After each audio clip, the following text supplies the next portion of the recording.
I am bullish overall for silver's price in 2025, but you always have to look at the other side because there always is another side.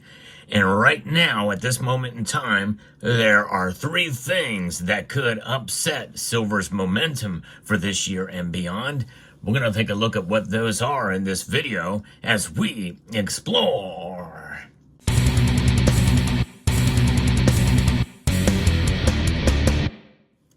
Every year, I make a price prediction on where I think the price of silver is going to be by the end of the year.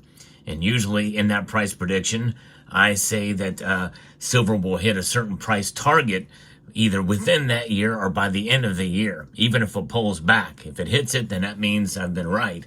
And I've only been right one time out of the 4 times that I've done these price predictions. I'm now in the 5th year of doing it.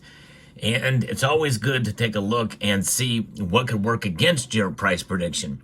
And right now, there are 3 things that are essentially providing a triple threat against silver as we forecast what could be happening.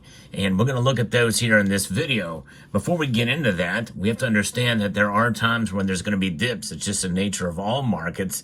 But I think especially silver's been incredibly volatile and has provided some opportunities for buyers. And this is where my friends at Summit Metals come into play. Of course, there's a time to buy and not to buy, but if it's within your budget to make a purchase, consider Summit Metals as you shop around for the best price. Now, silver's movement in this year has been pretty good so far in the first month of 2025. And I think that we can declare at least some victory for silver's price staying above $30 an ounce. But there are things that could move it below that as well. In fact, I reported just recently in a video about some very interesting news, big news in the silver market that I think could be very good for silver's price. When and how that will manifest is another story. I'll leave that up to the professionals to gauge that. But nonetheless, there are things that are working against silver's price as well, too. And it's always good to have a balanced approach, which is what I try to do on this channel. Let me get into it, and I'll further explain that in a moment. I'm going to be referencing a piece here from FX Empire that talks about this triple threat. Silver breaches multiple technical support levels as 50-day moving average fails at $30.39, and that is a technical indicator of a bearish momentum ahead. So what are these key support levels breaking down? Silver price is testing critical support at the 50-day moving average, which is $30.39, with sellers pushing below the key pivot at $30.53. And right now, we're 1 cent above that as I record this video, as the markets are closed for the weekend, in the bid price for silver. The failure to breach resistance at $30.98 signals potential weakness ahead. Silver did briefly move above $31 just in the last trading day. It was pretty wild to see that dramatic of a move, but indeed it did. It did make that move.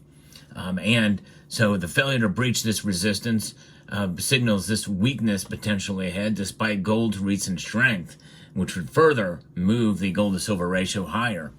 A breakdown below the 200-day moving average at $30.05 could accelerate selling pressure towards $29.86, breaking through, breaking through the $30 mark, which I hope that doesn't happen, but that is something that we have to consider as a possibility for silver's price. And that would be a bearish move. Now, investment capital appears to be bypassing silver in favor of gold, cryptocurrencies, and equities. This notable divergence from gold's rally exposes potential liquidity challenges in the silver market, suggesting limited buying interest at current levels. Market participants are increasingly seeking alternative assets, leaving silver vulnerable to further downside pressure as institutional support wanes. Now, think about that for a moment. Most of us feel that silver is greatly undervalued at these levels, especially when you look at the gold to silver ratio now above 90 to 1. Why would you not invest in silver? Well, apparently they think, according to the technicals and other things, that indicators out there, that there's more potential in gold and cryptocurrencies than silver. And that's market conditions. I think you and I should think differently about that, by the way. I think at the very least we should hold on to the silver we have, because sooner or later I think it's going to perform better down the road and narrow that ratio, at least to some degree. Maybe not, I don't, even if it's to 75 to 1, I think that's enough of a narrowing of the ratio that it will provide a good impetus for accumulating it. Now, what's the other factor? Number 2 is industrial demand. Chinese tariff uncertainties are weighing heavily on silver's industrial prospects, given China's dominant role as a major buyer. Further pressure looms from potential cuts to solar energy project funding under the Trump administration, threatening a crucial demand source for the metal. And photovoltaics is an incredibly large portion of the demand for silver. And the Chinese have been making a whole lot of solar panels. Now, we know that with tariffs and with the influx of silver coming out of the London bullion market to the United States means that there might be more production in the United States. And I think, in a sense, we may see an increase in solar production elsewhere, like in Germany, where there's a lot of solar panels made as well, that could take up the slack where China is the top producer. We may see it pick up in Germany with another trade deal worked out with the United States. So that is a possibility that could offset this. But, it's going to be hurt for a while if this is indeed true. The combination of trade tensions and policy risks creates significant headwinds for silver's industrial consumption outlook. And remember, what I reported on just recently was about how the big bullion banks are accumulating more good delivery silver bars, leaving a shorter supply for the industrial sector, which means that if this occurs and there's less demand industrially, that could mean that silver's price will either stay where it is or move down because of this. We'll see. We'll see how it plays out. There's a lot of different complexities and little angles that we have to look at and consider with regards to silver. And so now the other factor that we're looking at, number 3, is going to be the solar cuts along with the Chinese tariffs, and they kind of go hand in hand. But I do think that when you look at the solar PV cuts that are occurring, if there's not as much, with the Green New Deal or green energy initiatives, I think there's enough in the market itself that globally that will keep going. I think there's still going to be enough solar demand, at least at some point. It's not going to just fall off a cliff anytime soon, I don't think. But the natural market, I think, wants some of that energy, and around the world too. The United States is just one country, although it's a big player in this, no question about that. So we'll see how that plays out. Now, the silver faces immediate downside risk with multiple technical support levels under pressure. The 200-day moving average at $30.05 represents a crucial threshold. A psychological number is $30 an ounce. It falls below that consistently, well, it may be tough to get back above 30 again. And potential upside exists right about $1 higher, about $30.98, with moves to extend towards $31.81 if buying interest returns. Will that happen, especially after the latest news that I've reported on? People see an opportunity with what the bullion banks are doing in the industrial sector. Will there be buying in the paper markets of silver to offset that, or to see as an opportunity and advantage? I just don't know. It's really tough to gauge.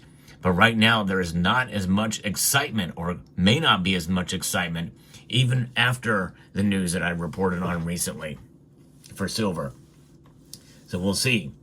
But when you think about tariffs, usually that means that if they are implemented, essentially, there's going to be less demand for silver coming from overseas, from products overseas, and there could be essentially a reprieve, and we could see enough silver demand or enough silver supply to meet the demand in 2025.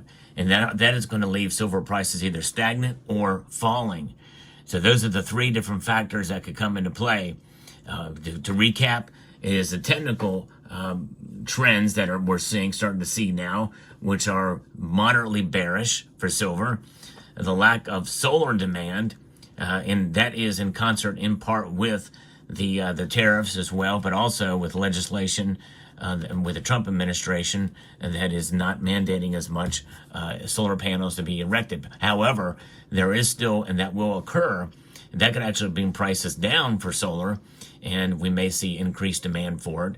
But nonetheless, China produces the vast majority of solar panels, but a move could happen in Germany that they could start producing more as well. They're the second top producer of solar panels, if I understand correctly.